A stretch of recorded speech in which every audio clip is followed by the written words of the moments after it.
Amém, glória a Deus.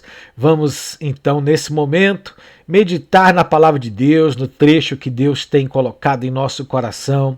Lembrando que é a penúltima semana desse propósito da série Vidas Transformadas, aonde nós estudamos aí todo o Sermão do Monte, começamos pelas bem-aventuranças e depois partimos aí para o restante do Sermão do Monte. Foram muitas semanas, mais de 25 semanas, se eu não me engano, que nós estamos aqui debruçados neste sermão, nessas lições que o Senhor tem nos dado. Glória a Deus! E hoje nós estamos aqui meditando no trecho de Mateus, capítulo 7, a partir do versículo 21 até o versículo 23, e nós vamos tirar mais uma vez 3 lições rápidas aqui desse trecho. A palavra de Deus diz assim, Mateus 7, 21 a 23, nem todo que me diz Senhor, Senhor, entrará no reino dos céus, mas aquele que faz a vontade de meu Pai que está nos céus. Muitos naquele dia hão de me dizer, Senhor, Senhor, porventura não temos profetizado em teu nome não expelimos demônios, em teu nome não fizemos muitos milagres? Então lhes direi explicitamente, nunca vos conheci. Apartai-vos de mim, os que praticais iniquidade. Nós já temos meditado desde ontem sobre esse trecho, desde ontem estamos debruçados aqui, compartilhando da palavra de Deus, mas eu quero trazer 3 lições que talvez a gente já tenha até passado por elas, conversado, mas eu quero, em forma agora bem rápida, trazer para você essas 3 lições. A primeira lição fala sobre uma obediência verdadeira superam as palavras vazias. Aqui no versículo 21, Jesus vai dizer, nem todo que diz Senhor, Senhor, Senhor, entrará no reino dos céus, mas aquele que faz a vontade de meu Pai que está nos céus. Então, quando a gente tem uma vida em obediência à palavra de Deus, quando a gente obedece o que a palavra de Deus nos direciona, nos guia, ela nos conduz. Essa obediência à palavra de Deus, ela tem muito, mas muito mais valor do que simplesmente palavras vazias. Jesus está falando aqui de pessoas que dizem Senhor, Senhor, né? Nem todos que vão dizer isso vão entrar no reino dos céus. Mas quem é que vai entrar? Ele diz aqui, aquele que faz a vontade de meu Pai que está no céu. Essa primeira lição aqui, Jesus está enfatizando que a verdadeira obediência a Deus, ela vai além de palavras vazias, de palavras sem comprometimento. É a obediência à vontade de Deus que importa. É isso de fato que importa na minha e na sua caminhada. Você está obedecendo a palavra de Deus? Você está seguindo as orientações que o Senhor tem dado através de sua palavra? Não adianta você apenas frequentar um culto. Não adianta você apenas ser um religioso. Eu vou chamar religioso aqueles que vão à igreja frequentemente, participam do culto, levanta as suas mãos na hora do louvor, da adoração, entrega a sua oferta, entrega seu dízimo. Queridos, todas essas coisas, elas são importantes, mas não dentro de uma vida religiosa, dentro de uma prática de devoção, de amor ao Senhor e de obediência à palavra de Deus. Você tem sido obediente à palavra de Deus? Então, priorize na sua vida aquelas ações que vão levar você a refletir, a meditar e a cumprir a vontade de Deus. E também muito cuidado com a sua integridade espiritual. Seja consistente em seu relacionamento com Deus, agindo de acordo com a vontade de Deus todos os dias. O nome disso é integridade espiritual. Você sabe muitas vezes aquilo que tem que fazer e não faz. E olha só o que a palavra de Deus vai dizer em Lucas 6,46. Porque vocês me chamam Senhor, Senhor, e não fazem o que eu digo? Eu lhes mostrarei que se comparará aquele a que vem a mim, ouve as minhas palavras e a pratica, como um homem que ao construir uma casa, cavou fundo, colocou os alicerces na rocha, quando veio a tempestade e a torrente forte deu contra a casa, mas ela não foi abalada, porque estava bem construída. Então, quando a gente ouve e pratica as palavras de Deus, nós somos como essa casa que está fortalecida na rocha. 1 João 2,3 vai dizer: sabemos que o conhecemos. Quando? Quando é que a gente sabe se o conhece? Se obedecemos aos seus mandamentos. Versículo 4 diz: aquele que diz, eu o conheço, mas não obedece aos seus mandamentos, é mentiroso e a verdade não está nele. Então, queridos, tem que haver integridade naquilo que você professa, naquilo que você fala, com aquilo que você vive. Você está vivendo nessa integridade, porque não adianta você somente dizer Senhor, Senhor, mas você tem que fazer a vontade de Deus. Você tem que conhecer essa vontade, você tem que cumprir essa vontade. A segunda coisa, e eu quero falar justamente sobre isso, é quando muitas vezes, muitas pessoas vão ter uma desilusão da confiança nas suas realizações. Versículo 7, 22 vai dizer: muitos naqueles dias hão de me dizer, Senhor, Senhor, porventura não temos profetizado em teu nome, em teu nome não expelimos demônio, em teu nome não fizemos muitos milagres? Essa segunda lição, Jesus vai nos alertar sobre a desilusão de confiar nas realizações sem ter um relacionamento pessoal de obediência com Deus. Não é aquilo que você está fazendo para Deus, não é o ministério que você faz, não são as coisas que você faz que vão garantir essa vida eterna com Deus. Jesus está chamando muito atenção sobre isso. Ele está querendo que você preste atenção, que você não caia nesse erro, que você não caia nesse engano de apenas fazer coisas em nome do Senhor. Ele te chama para um relacionamento pessoal. Priorize um relacionamento íntimo com Deus. E como é que você vai priorizar esse relacionamento íntimo? Oração, jejum, estudo da palavra de Deus. É esse relacionamento íntimo que vai te levar ao centro da vontade de Deus. É esse relacionamento íntimo que vai gerar coerência entre aquilo que você faz para Deus, entre o ministério que você entrega, entre o serviço que você entrega, que você presta, com a sua prática de vida, comunhão e intimidade com Deus. Você tem que ter motivações corretas. Faça essas coisas por amor a Deus, não apenas por ganho pessoal. Primeiro você ama a Deus, primeiro você tem um relacionamento com Ele, primeiro você se envolve com Deus, primeiro você tem intimidade com Deus, depois então de que você conhece a Deus, de que você sabe o que Ele quer da sua vida, de que você tem um propósito que Deus tem colocado no seu coração, uma missão, um chamado,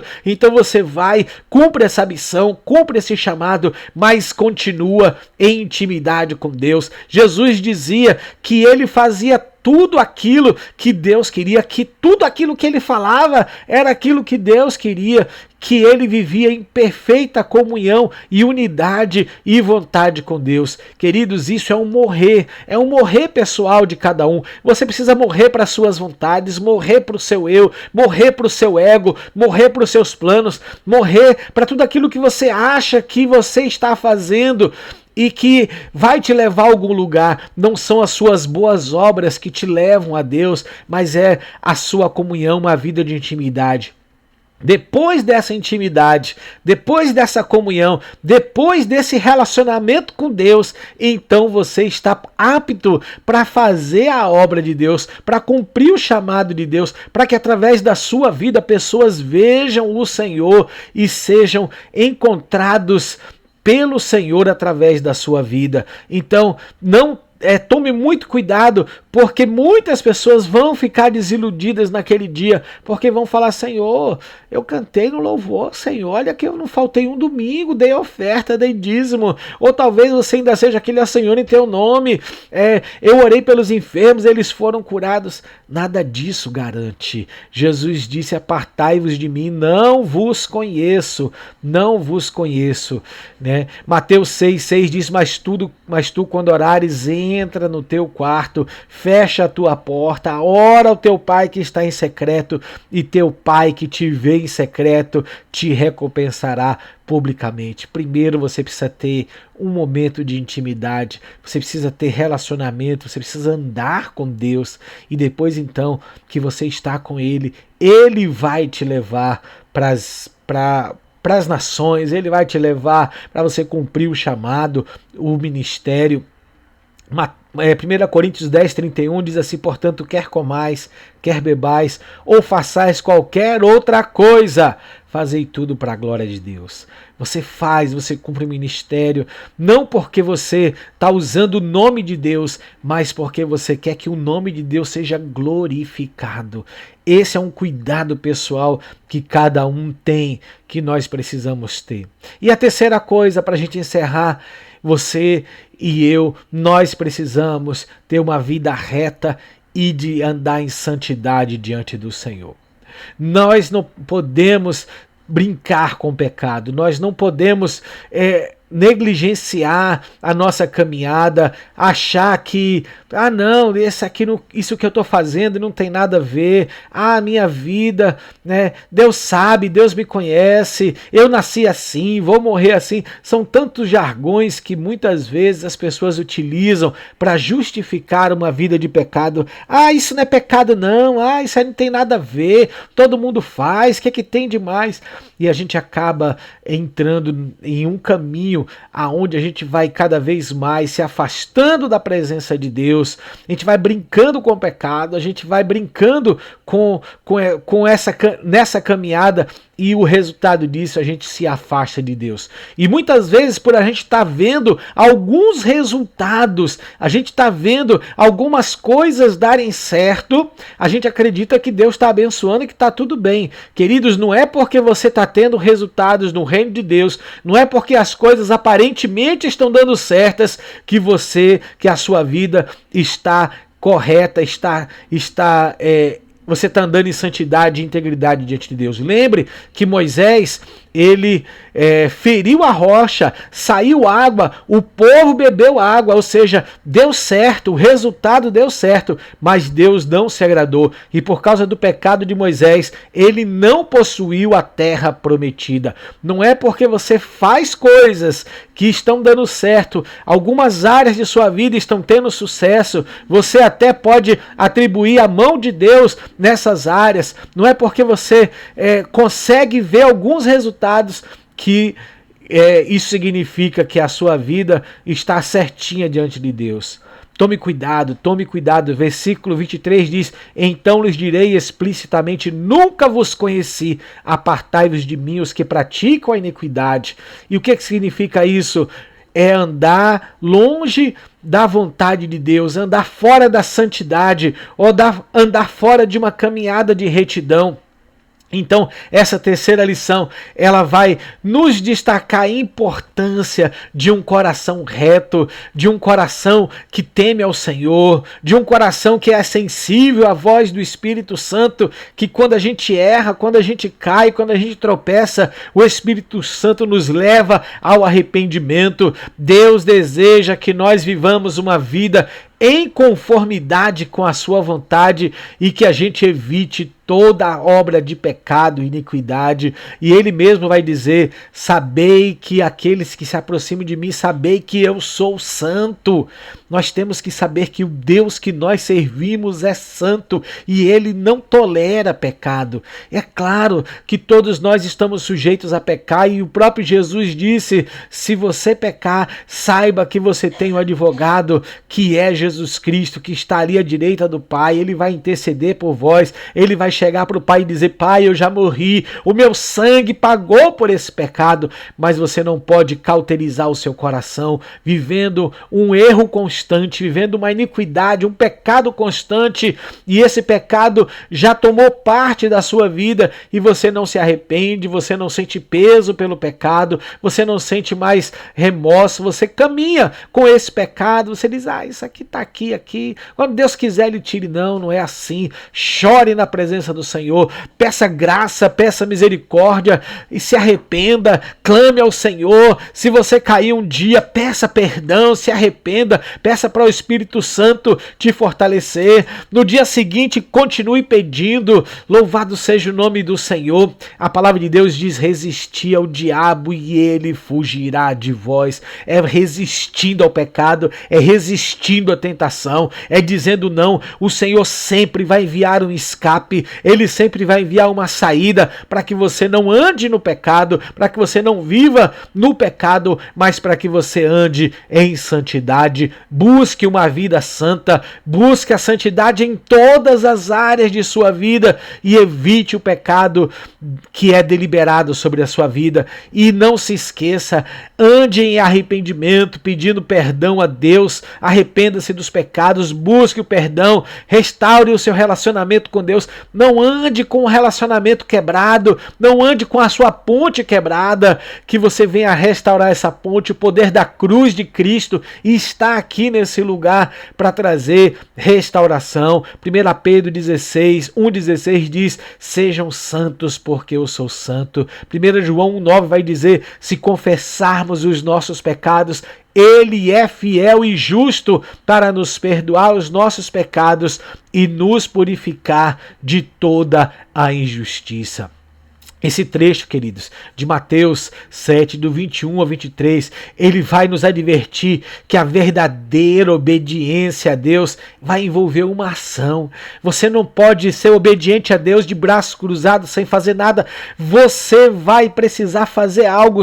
Não são apenas discursos, não é apenas palavras. Esse é um chamado para nós termos um relacionamento intenso, um relacionamento pessoal com Deus. Não é um relacionamento apenas coletivo, mas é o seu relacionamento pessoal com Deus. É como você gasta o seu tempo em oração, como é o seu devocional, como é a sua leitura, né, a palavra de Deus. E aí você obedece à vontade de Deus, busca pela santidade, e essas coisas são fundamentais.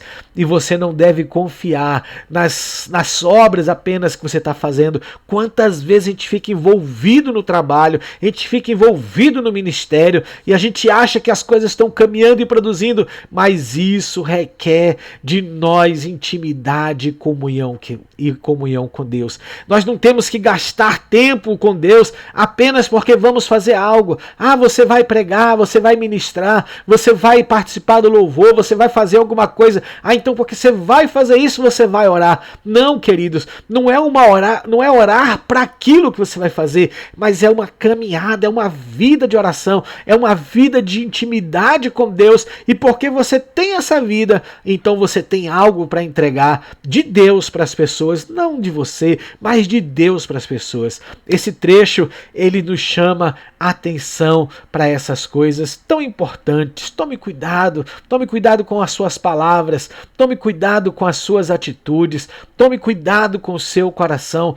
Ouça a voz do Espírito Santo, ouça o Espírito Santo te chamando a um lugar de conserto, a um lugar de arrependimento, a um lugar aonde a santidade de Deus vem sobre a sua vida, aonde você é purificado, aonde Deus tem acesso ao barro, aonde Deus tem acesso à sua vida para te moldar, para reconstruir, para tirar as pedrinhas, para tirar tudo aquilo que pode danificar esse vaso quando estiver pronto. Então que você esteja nesse lugar disponível para o trabalhar do Senhor, para quando chegar naquele dia e você disser: Senhor, Senhor, Ele conhece a tua voz, Ele sabe quem é você. Da mesma forma como Jesus diz que as ovelhas ouvem a sua voz e lhe seguem, o pastor também conhece as suas ovelhas.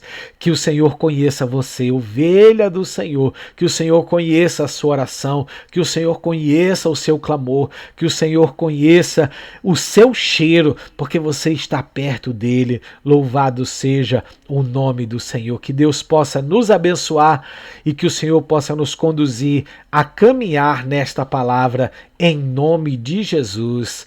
Amém e Deus te abençoe.